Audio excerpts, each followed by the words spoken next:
And now the good news. We can't educate the world. Paradigms. They're powerful and they define who we are.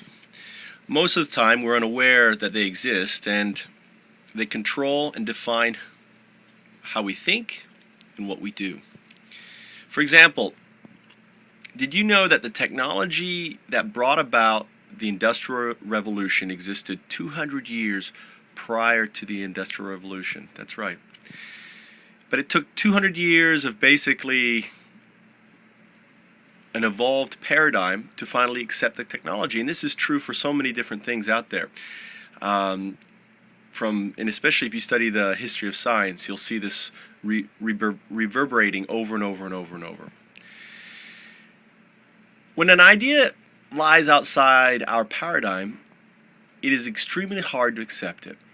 Now, maybe you can think back to the idea of the Big Bang. Seems pretty normal today, but it wasn't so long ago that people laughed at that idea. Or the idea of an expanding or contracting or stable universe.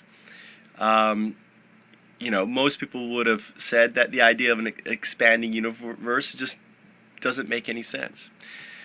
Or can you think back to, maybe you're old enough to remember a time when you believed that cigarette smoking wasn't harmful. These are all examples of paradigms. And, if for a way for me to test your paradigm to show you how real they are, I could ask you this. It's like, do you believe that the person that's going to live to 1,000 is alive today? Now, most likely, when you hear that, you're going to have a strong reaction like, oh, stupid, that's crazy. Now, there's a pretty eminent individual, Audrey de Grey, who's been pioneering the idea, Methuselah Prize, and even has been given a PhD from Cambridge because of his book and his writing.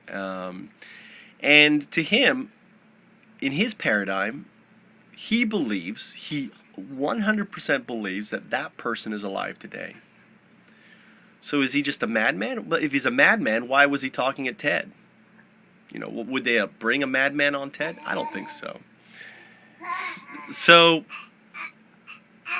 the idea here is, my son now is waking up and wanting to join the conversation, is we need to ask ourselves, when we have a knee-jerk reaction to an idea, we need to stop and ask ourselves, is that reaction a sense of something bouncing up against my own personal paradigm? It's like a bubble around us. So anything that hits that bubble hard, it bounces off. And that's when we have that that seems crazy. And I think the moment that we can start asking ourselves, okay, all right, let's research, or let's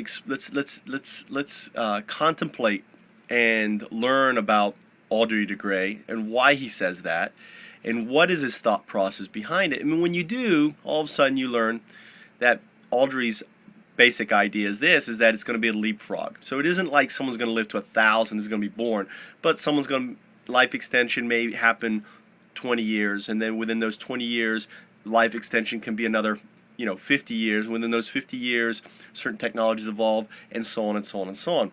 When you add up those individual parts, you get to 1,000. All of a sudden, then you're like, well, okay, maybe technology and everything is moving at that speed, that maybe that's possible. Well, for the last 9 years, I've been meditating on a puzzle. And for me, the puzzle, and in the last 5 years, I've been in Japan pretty much 100% focused on it. And to me, that puzzle is, can we educate the world? Do we have the technology right now that we could provide in for me, the beta is math, science, and language arts to an eighth grade level, to anyone, autonomously, personalized, via a personal learning device, such as what I'm talking to right now, an iPhone, or a Nintendo DS, or OPC, one laptop per child, or any other device if you check out the expo. And pretty much what I've been asking myself is, all right, okay, if we can educate the world, what are the challenges we need to overcome?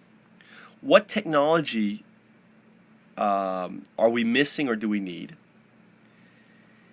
And really, why is the idea of flattening global education, why is the idea of giving everyone education such a foreign idea? I mean, why is that such a knee-jerk to a paradigm? And, and in reality, if you talk to any probably educator, they will say that, eSingularity, what I've given it the term, is going to happen. Now, everyone has different years. If you talk to Curtis Bonk in his book, page 19, if I remember correctly, he said it's going to happen in 50 years. I think you're wrong. So, I believe that we, right now, have all the technology to bring about what I call eSingularity in the next 10 years, maybe even sooner. So,